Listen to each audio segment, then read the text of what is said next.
Text formatting ট্যাগে প্রথমটা আছে bold tag. Bold ট্যাগের কাজ আমি অলরেডি বলে ফেলছি, কোনো লেখাকে বোল্ড করতে বোল্ড ট্যাগ ব্যবহার করা হয়। যদি বলি যে বি দিব, আমরা সামনে লিখলাম যে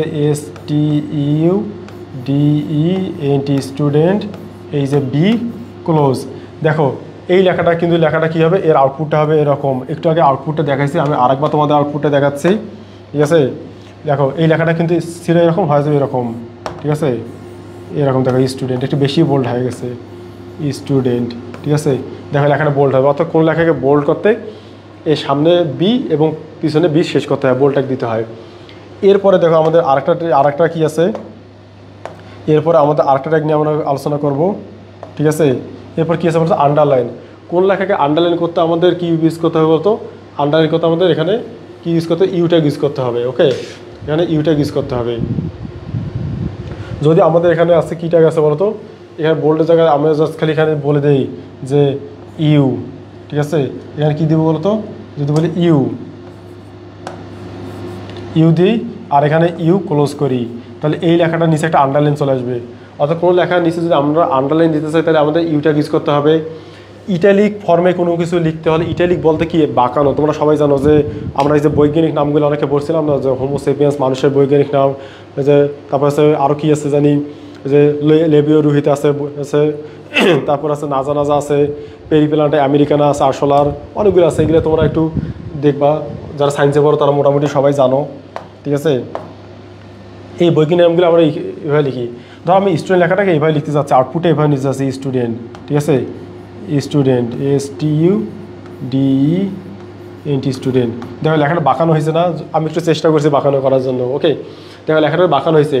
এই কাজটা করতে হলে আমাদের যে কাজটা করতে হবে, ঠিক আছে, এর সামনে হচ্ছে কী দিতে হবে, ইউ দিতে হবে, এবার সামনে কাছে ইউ ক্লোজ করতে হবে।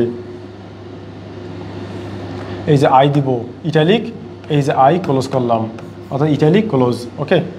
দেখো কোনো লেখাকে বাঁকাইতে হলে এর আউটপুটটা আমাদের এরকম আসবে, অর্থাৎ আই দিয়ে শুরু করতে হবে, আই দিয়ে শেষ করতে হবে।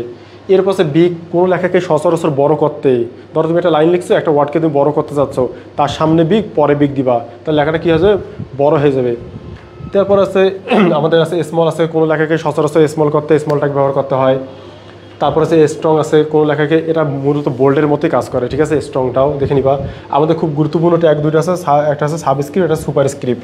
সাবস্ক্রিপ্ট একটা আছে সুপারস্ক্রিপ্ট। সাবস্ক্রিপ্ট মানে কি, সাব মানে হচ্ছে নিচে আর সুপ মানে হচ্ছে উপরে। ধর আমি এরকম কেটে লিখলাম, যে তোমাদেরকে যদি একটু বলি আমি, ঠিক আছে। সাবস্ক্রিপ্টের ক্ষেত্রে খেয়াল করো, ধর আমি লিখলাম যে H2O, ঠিক আছে, H2O। একটু খেয়াল করো তো, এই টুটা উপরে আছে না নিচে আছে, এক ঘর পরে নিচে আছে। কোথায় আছে বলতো, এক ঘর পরে নিচে আছে।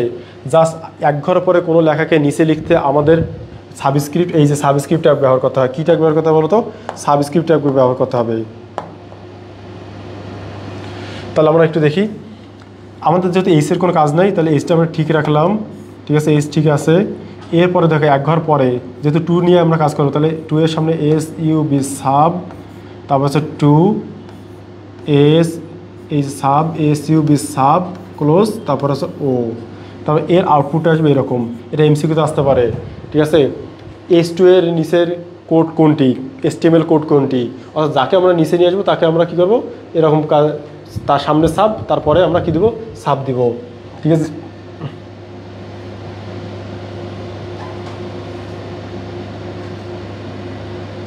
এরপরে দেখো একটু খেয়াল করো, এবার আমরা কী করবো, সুপারস্ক্রিপ্ট। যদি বলি যে A plus B all square, ঠিক আছে।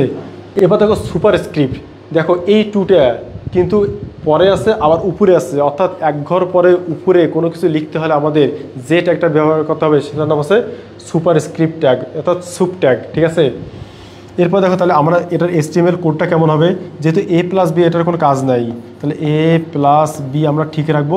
কাকে উপরে তুলবো, টুকে, তাহলে টু এর সামনে SUP সুপ, এরপর হচ্ছে টু SUP সুপ ক্লোজ করে দিলাম, ওকে।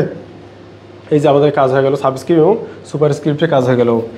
এরপর আমাদের আরেকটা গুরুত্বপূর্ণ ট্যাগ আছে ডিলিট ট্যাগ। আচ্ছা ডিলিট বলতে আমরা মুছে ফেলা বুঝি না, কিন্তু না, HTML ভাষা ডিলিট বলতে মুছে ফেলা না। ধরো এরকম পরীক্ষা একটা আসছে যে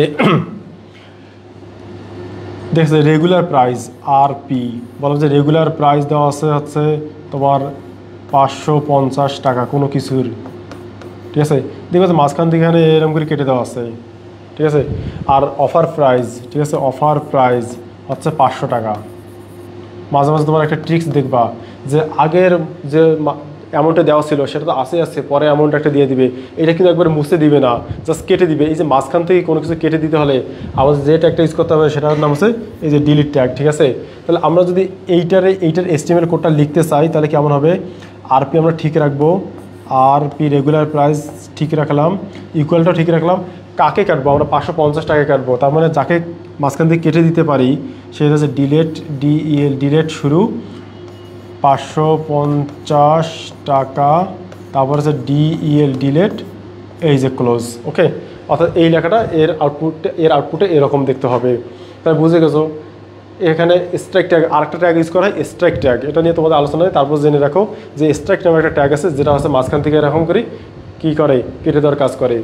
তাহলে আমাদের বোল্ড আর একটু দেখি আমরা, বোল্ড মানে আছে বোল্ড করবে, আন্ডারলাইন করবে, ইটালিক ট্যাগ আছে লেখাকে বাঁকাবে, সচরাচর বড় করবে, কি পরিমাণ বড় করবে ডাজেন্ট ম্যাটার, ঠিক আছে, এটা আমরা পরে শিখবো।